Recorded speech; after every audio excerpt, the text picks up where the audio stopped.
again, good morning everyone. I am the second discussant for today at ang topic naman natin ngayon is all about constructivist or constructivism. So what is meant by constructivism?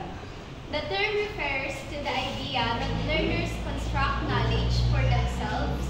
Each learner individually and socially construct meaning as he or she learns. So itong constructivism is nakaangkla siya sa prior experiences or knowledge ng mga students natin.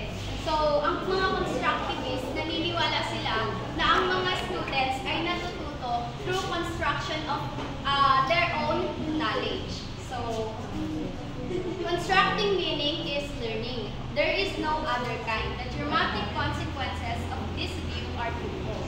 Una, we have to focus on the learner in thinking about learning, not on the subject or lesson to be taught. Kasi diba, sa constructivism nga is about sa prior experiences ng mga students. So, minsan, kapag naka-experience sila ng mahirap na subject, pumapasok ka agad sa kanila na mahirap na yung subject na yan. For example, yung mathematics, social studies, science, ganyan. Kasi malawak siya. So, dapat mag-focus tayo sa learning ng mga students natin. At iparealize natin sa kanila na hindi dapat sila ma-pressure sa pagkatuto. Next naman is there is no knowledge independent of the meaning attributed to experience by the learner or community of learners. So, dahil nga nakaangkla to sa experience ng mga students, naniniwala ang constructivist na walang independent knowledge kung walang experience or nakakonstruct na learning yung mga students. So, ito yung advanced organizer naman ng constructivism. Yung sa first box, we have the views of constructivism, and under niyan, meron tayong individual constructivism and social constructivism. Next naman is the characteristics of constructivism, and last are the organizing knowledge. So, sabi ni William Butler Yeats, teaching is not filling up a pail, it is lighting a fire. So, dito sa teaching is not filling up a pail, is more linked siya sa behaviorism at saka sa rote learning. Yung rote learning is a process of learning through memorization. So, yung mga students, nagme-memorize lang at saka receive lang sila ng knowledge na galing sa teacher nila. So, yung teaching dito is passive lang. Sa It is Lighting a Fire naman is more linked sa cognitive perspective at saka sa constructivism. Kasi dito, di ba, hindi lang galing sa teacher yung knowledge ng mga students dahil meron silang responsibility or meron silang opportunity para matuto rin sa sarili nila.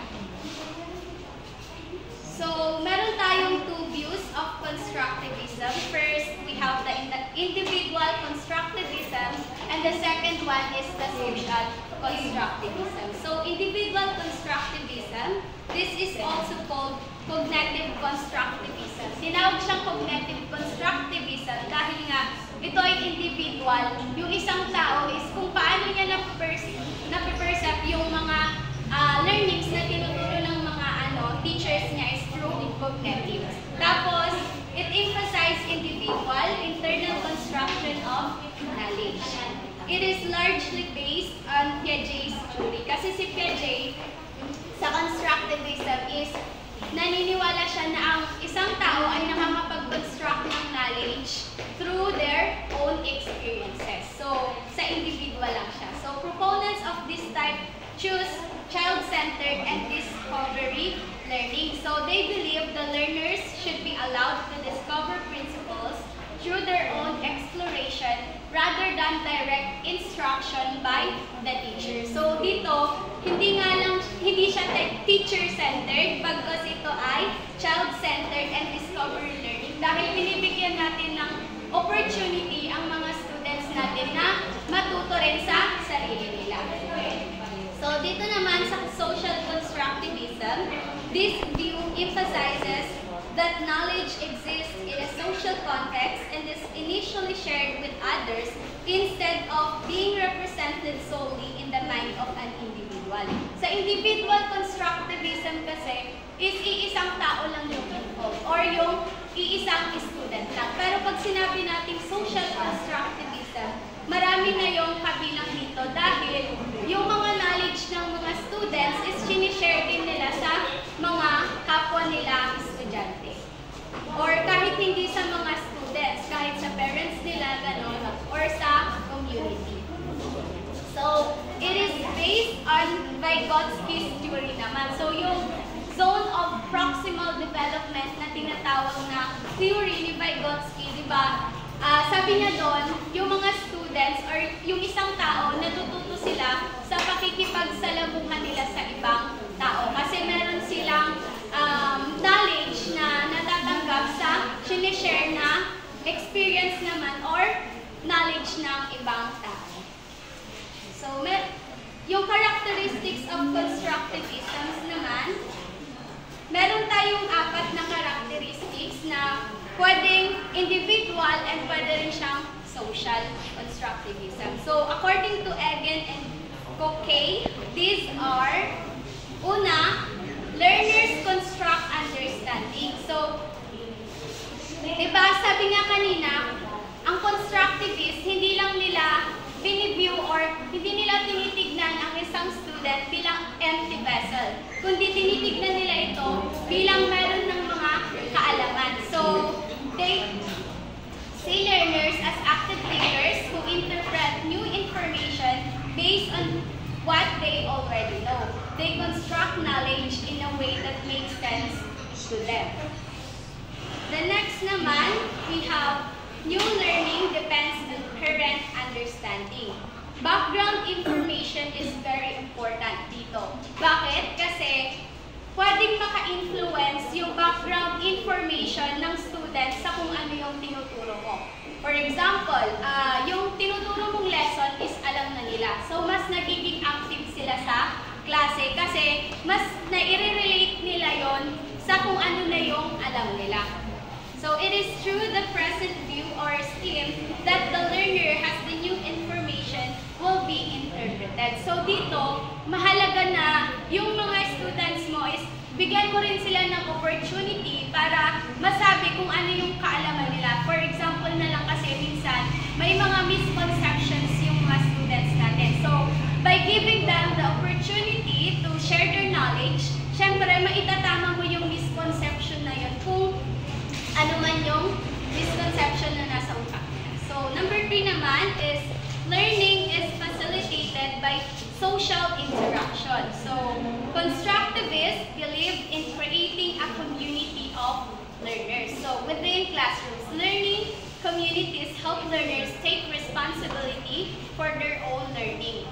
Learners have a lot of opportunities to cooperate and collaborate to solve problems and discover things. So, dito, yung teacher is nagiging facilitator ng learning. Hindi lang sila yung expert na kung saan ay nasa sa kanila lahat ng knowledge na ibibigay sa students.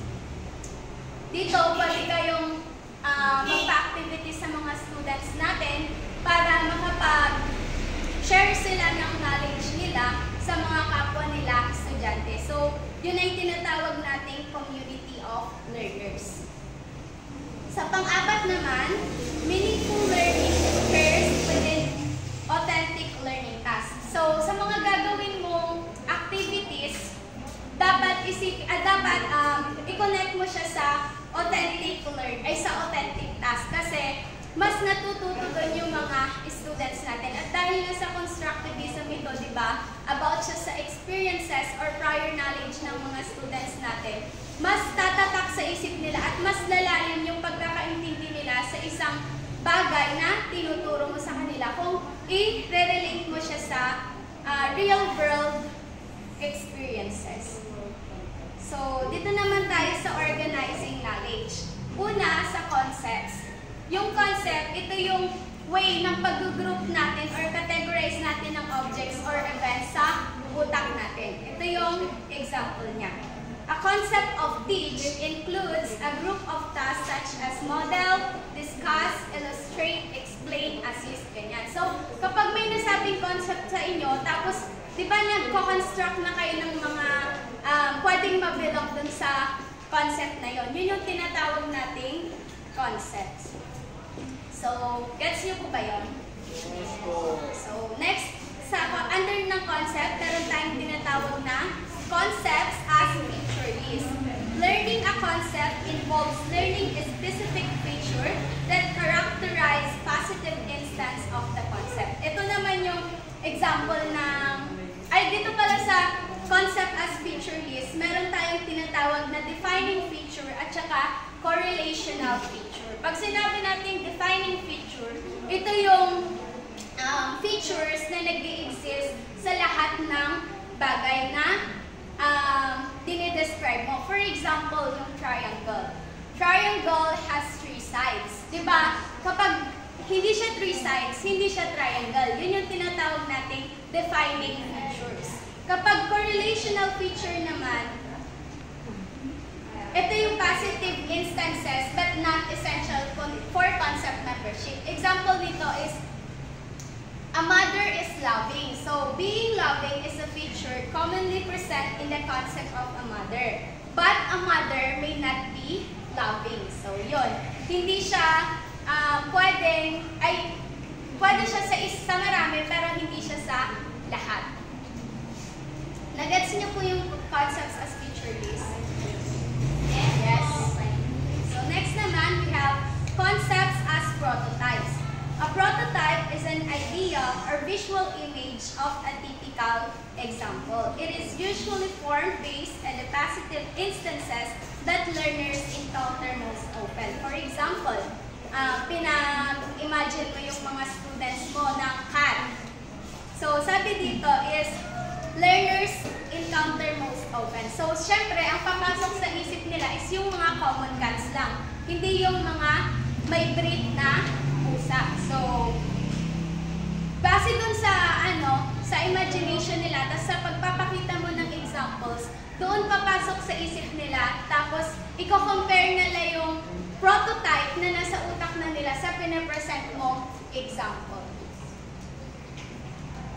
Next naman, we have concepts as exemplars. Exemplars represent a variety of examples. It allows learners to know that an example under a concept may have variability. So, ang example naman dito sa concept as exemplars is kapag may nakita silang bagay na hindi nila alam kung ano yung bagay na yun. For example, kunyari, pinakita mo sa kanila yung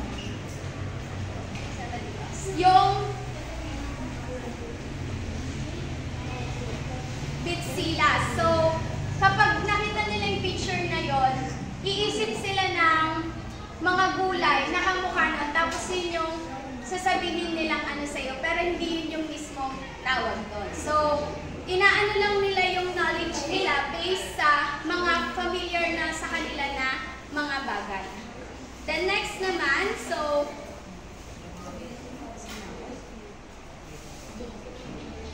making concept learning effective. As a future teacher, you can help students learn concepts by doing the following.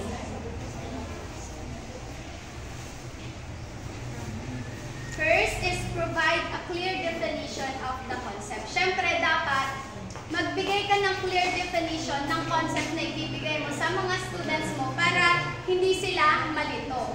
Then next is make the definition features very concrete and prominent. Kasi isa sa ulo nila or mas matututunan nila yung isang bagay kapag concrete and prominent yung definition na ibibigay mo sa kanila. So walang paligoy-ligoy, kundi parang direkta na kaagad na sasabihin mo kung ano talaga yung concept na gusto mo sabihin sa kanila. Then give a variety of positive instances. So magbigay ka ng mga positive na examples sa mga students mo. Then sabi niya rin dito is give negative instances. Bakit? Kasi sa negative instances, natututo yung mga students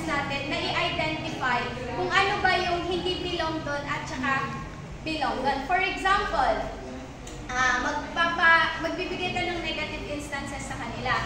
Magpapakita ka ng image ng mga red na fruits. Tapos may ilalagay ka doon na hindi red na fruits. So, mas mapapadali yung construction ng knowledge ng mga students natin kung meron din tayong i-present sa kanila na negative instances kasi mas matututo silang ma-identify and ma-recognize din yung isang bagay.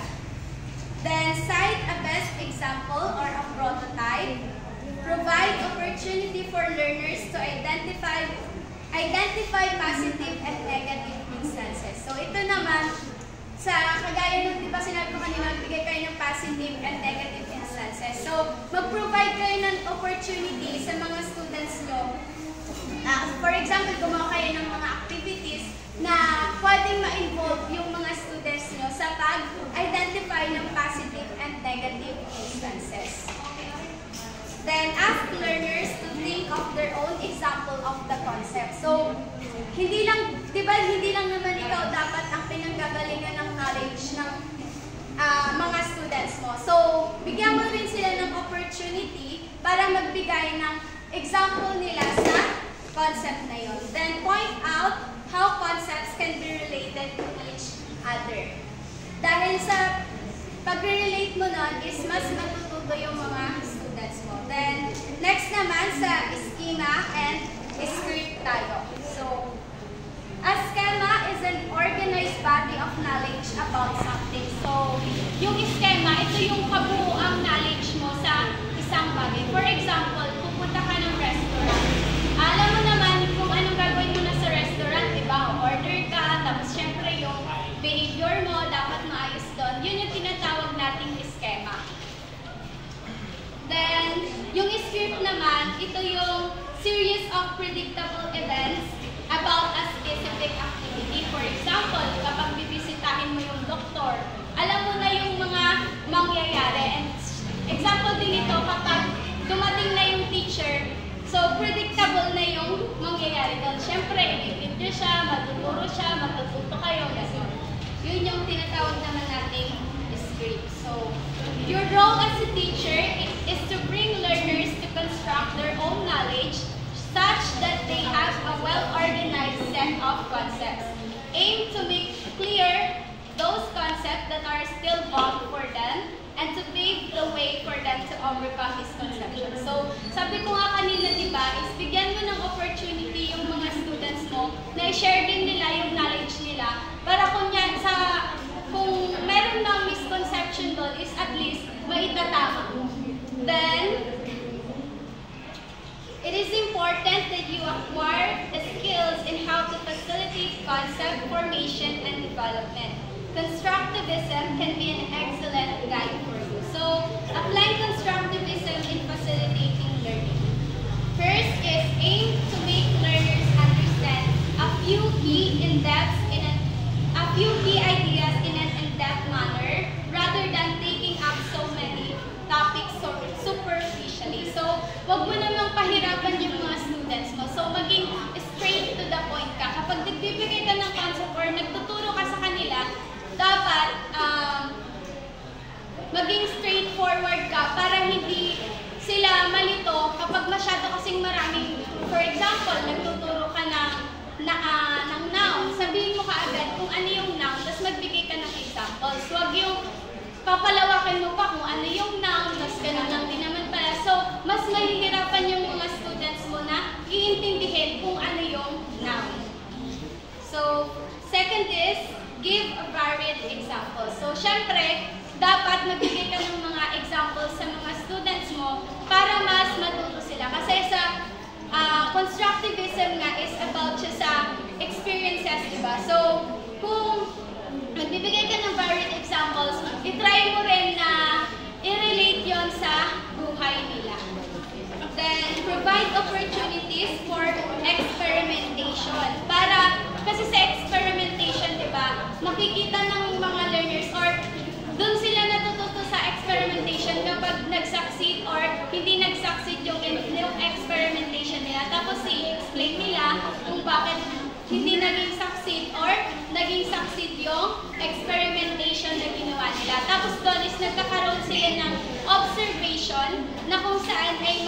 natututo yung mga learners natin. And syempre sa experimentation is nabibigyan natin ng opportunity yung mga students natin na maka-experience. So, for example, di ba sa eruption ng volcano, may ginawa tayong mga di ba, experiment ng elementary days natin. So, mas natutunan natin kung paano ba yung eruption ng volcano. Kasi nag-experiment tayo about doon. So, yun.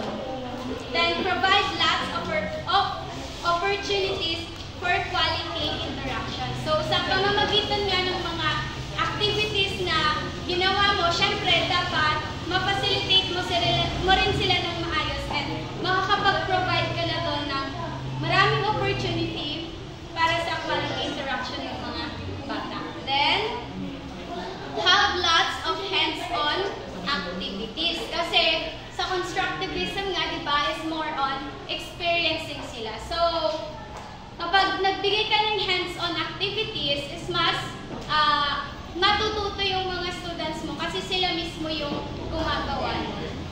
Then, relate your topic to real-life situations kasi habang mas nakaka-relate yung mga students natin, mas natututo sila sa tinuturo natin. Tapos, mas nagiging active sila kasi makakapag-share sila ng naging experience na nila about dun sa scenario na binigay mo kung nangyari na ba yun sa kanila sa totoong buhay. Then, last, do not depend on the explanation method all the time. So, dahil nga hindi lang yung teacher ang nagbibigay ng knowledge dito, so, dapat, ikaw bilang teacher, huwag kang puro explanation method. So, magpa-activity ka sa kanila or more on discovery learning to, di ba? So, bigyan mo sila ng opportunity na may share yung knowledge nila sa klase ninyo para mas maging active yung teaching and learning process. So, that's all for today and thank you.